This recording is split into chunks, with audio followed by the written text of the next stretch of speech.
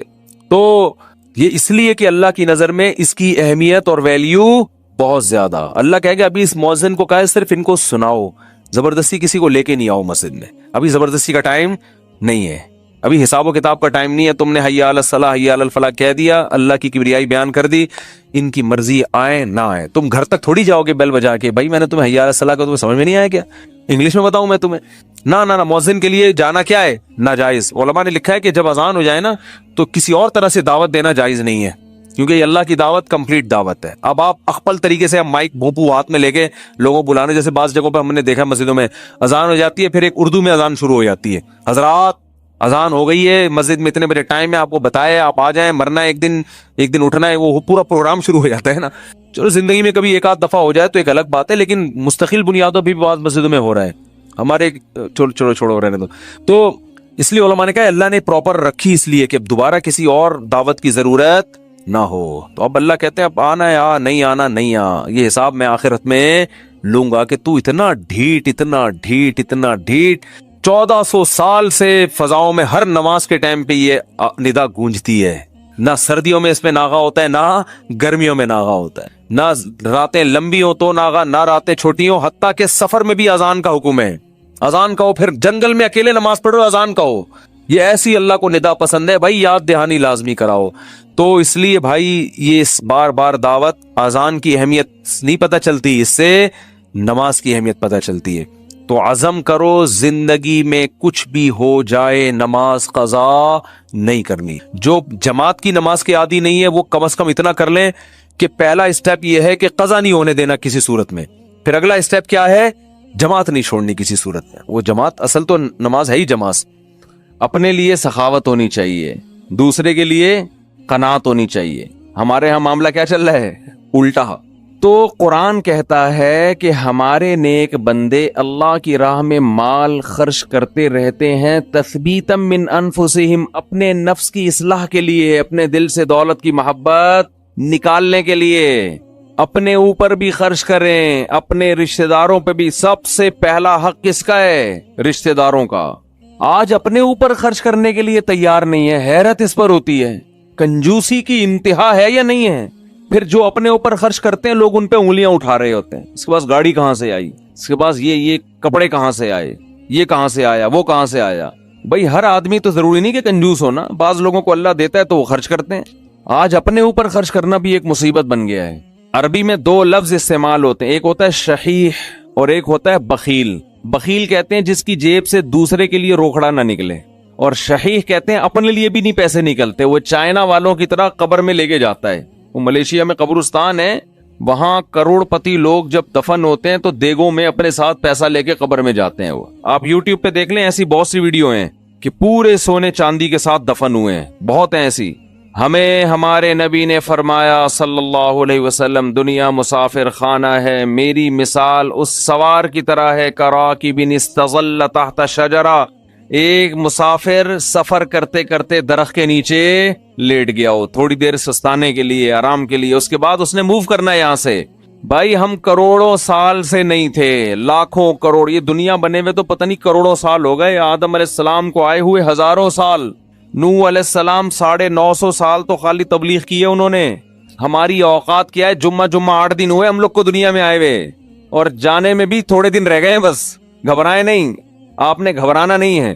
تو یہ میں آپ کو ڈرانے کے لیے یہ باتیں نہیں کر رہا کہ آپ کہیں یار جمعہ 8 دن نہیں اور 4 دن رہ گئے جانے میں. یہ حقیقت ہے. تو موت سے ڈرنے کا فائدہ نہیں ہے، موت سے دوستی لگانے کا فائدہ ہے. دیکھو جس ڈاکو نے پیچھا کرنا ہی ہو، آپ کسی محلے میں رہتے ہیں، آپ کو پتا چل گیا یہاں ایک بندہ میرے پیچھے پڑا ہوا ہے، میری ہاتھ دھو کے مارے گا وہ مجھے یا مجھے پکڑے گا، تو آپ محلہ تبدیل کر لو گے؟ کیا خیال ہے؟ یہ بھائی اس دہشت گرد کو تو محلے سے نکالا نہیں جا سکتا، خود ہی محلہ تبدیل کر لو. جیسے ہی آپ نے محلہ تبدیل کیا وہ دوسرے محلے میں پہنچ گیا، پھر وہ آپ تیسرے محلے میں گئے وہ وہاں پہنچ گیا. اب آپ بھاگ بھاگ کے تھک گئے مگر وہ آپ کا پیچھا نہیں چھوڑ رہا. تو پھر آپ کیا کرو گے؟ وہی کرو گے جو امریکہ افغانستان میں کر رہا ہے، مذاکرات کی دعوت دو گے. آپ کیا کرو گے؟ بولو بھائی. قطر مذاکرات ہوں گے. یار بیٹھو آؤ، وہ تو کہہ رہے تھے 20 سال پہلے یہ کر لیتے مذاکرات، لیکن چلو دیر آئے درست ہے. وہ کہے گا آؤ بیٹھو مذاکرات کرتے ہیں. تو آپ بھی یہی کرو گے نا اس ڈاکو کے ساتھ کہ بھائی تمہیں کیا مسئلہ ہے، میری جان کے پیچھے ہاتھ دھو کے کیوں پڑ گیا ہے؟ آؤ بیٹھو، پیسے چاہیے، کیا چاہیے تمہیں؟ تو آپ مذاکرات کے ذریعے کمپرومائز کی بولو کوشش کرو گے کہ یار اس سے جان چھڑانا مشکل نہیں ہے، فل ٹینشن ہے یہ آدمی، بیٹھ کے کچھ ٹاک شاک کر کے کچھ باتیں کر کے کچھ دوستی لگاتے ہیں، دشمنی ختم کرتے ہیں. آخری نتیجہ یہ نکلے گا کہ نہیں نکلے گا؟ تو قرآن کہہ رہے کوئی عام ڈاکو تمہارے پیچھے کیا لگے گا؟ انما تکونوا یدرککم الموت، موت جیسے تمہارا پیچھا کر رہی ہے نا، پیسے دنیا میں پولیس کسی کا پیچھا نہیں کرتی، سمجھ رہے ہیں؟ وہ بھی ایک وقت کے بعد آ کے چھوڑ دیتی ہے. موت ایسا پیچھا کر رہی ہے، یدرککم الموت، قرآن کہتے ہیں موت ایسے پکڑے گی تمہیں، آ کے ادراک کرے گی تمہارا. وہ جس دن سے پیدا ہوئے ہیں اسی دن سے پیچھے پڑی ہوئی ہے، اور اس نے بہت کوشش کی ہم کو قبر میں اتارنے کی. بچہ جب پیدا ہوتا ہے کئی حادثات اس کی زندگی میں آتے ہیں، بچ جاتا ہے. کئی بیماریاں حملہ کرتی ہیں، بچ جاتا ہے. جوانی میں آتا ہے، کئی دفعہ حادثے ہوتے ہیں، بائک سے گرا، ایکسیڈنٹ ہوا، یہ ہوا وہ بچ گیا. وہ تو اس وقت سے اڑنگیاں دینے کی کوشش کر رہی ہے. اڑنگی سمجھتے ہیں؟ جب ہم اسکول جاتے تھے نا تو ایک دوسرے کو اڑنگی دیتے تھے ہم. اب تو بچے اسکول بھی ایسے تمیز سے جا رہے ہیں, تمیز سے آ رہے ہیں, کوئی نہ اڑنگی نہ کوئی شرارت, تو ان میں کوئی صلاحیت ہی پیدا نہیں ہو رہی, ایسے ممی ڈیڈی ٹائپ کے بچے نکل رہے ہیں. ہمارے دور کے اسکول تھے, مزہ آتا تھا اسکول میں, اتنا بھاری بھرکم بیگ لٹکا کے اسکول جاتے تھے, ساتھ والے کو شرارت ہوئی, تھوڑا سا آگے گئے, اس نے تھوڑا سا ٹانگ میں یوں کیا, جو ہے نا آگے گرے, پھر ہم بدلہ لینے کے پیچھے پڑے ہوئے تھے, اب ہم بھی اڑنگی دیں گے.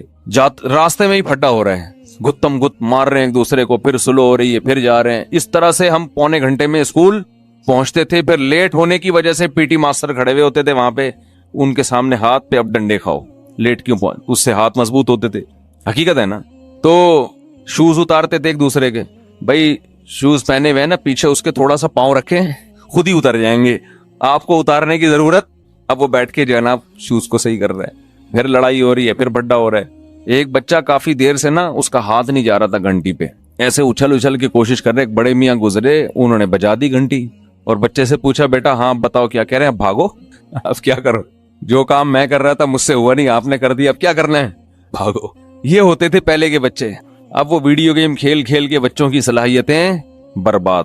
خیر, تو جب جیب سے پیسے نکلیں گے, نکلتے رہیں گے, نکلتے رہیں گے, نکلتے رہیں گے, تو دل سے دنیا کی محبت ختم ہوگی. او بھائی مسافر خانہ ہے, سفر کے دوران اگر آپ کو کچھ پیسے ملے ہوئے ہوں اور آپ کو پتا ہو کہ یہ ٹرین سے اترتے ہی واپس لے لیے جائیں گے, تو آپ کوشش کرتے ہو کہ اترنے سے پہلے ہی سارے کھا پی کے ختم کر دو. ایسا ہوتا ہے کہ نہیں ہوتا؟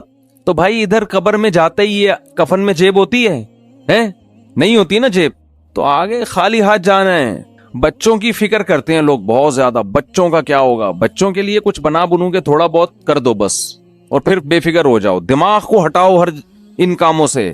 اللہ نے کچھ وسائل دیے تو تھوڑا بہت بچوں کے لیے, بہت زیادہ اس میں بھی ٹینشن نہ لو. بچہ 2 ہاتھ 2 ٹانگیں لے کے پیدا ہوتا ہے, وہ خود بھی تو کمائے گا, اللہ نے اس کو بھی تو کمانے کی صلاحیت دی ہے. اور بچے کو بھی یہ بتا دو کہ مسافر خانہ ہے یہ, یہاں ہمیشہ رہنا نہیں ہے, جب میں جاؤں گا تو کون سا یہاں پڑا رہے گا, تو اس کو بھی یہ بتا دو یہ مسافر خانہ ہے, یہ رہنے کی جگہ نہیں ہے.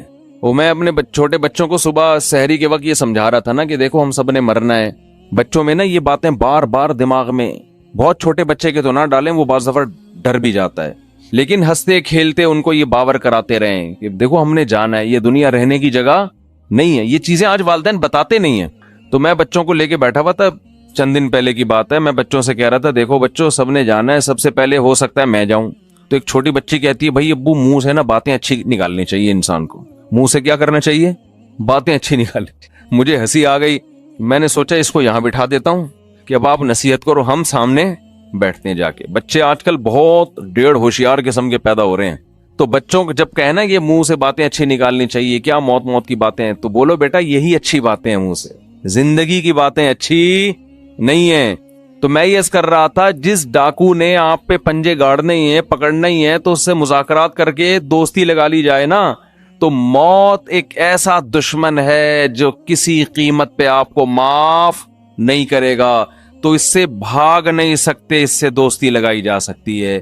موت سے باتیں کیا کریں بیٹھ کے, بھائی کوئی مسئلہ نہیں ہے, جہاں تم نے اتنے لوگوں کو قبر میں اتارا مجھے بھی اتار دینا, تو لیکن آپ چاہتی کیا ہو مجھ سے, ٹھیک ہے نا, پرابلم کیا ہے آپ کے ساتھ, میں تو تیار ہوں گلے لگانے کے لیے. تو موت کہے گی کہ دیکھ میں جب کسی کو پکڑتی ہوں نا, تو کسی سے کو دوست بن کے پکڑتی ہوں اور کسی کو دشمن بن کے. جس کا عمل اچھا ہو, موت اس کے لیے ایک محبوب کو محبوب سے ملانے کا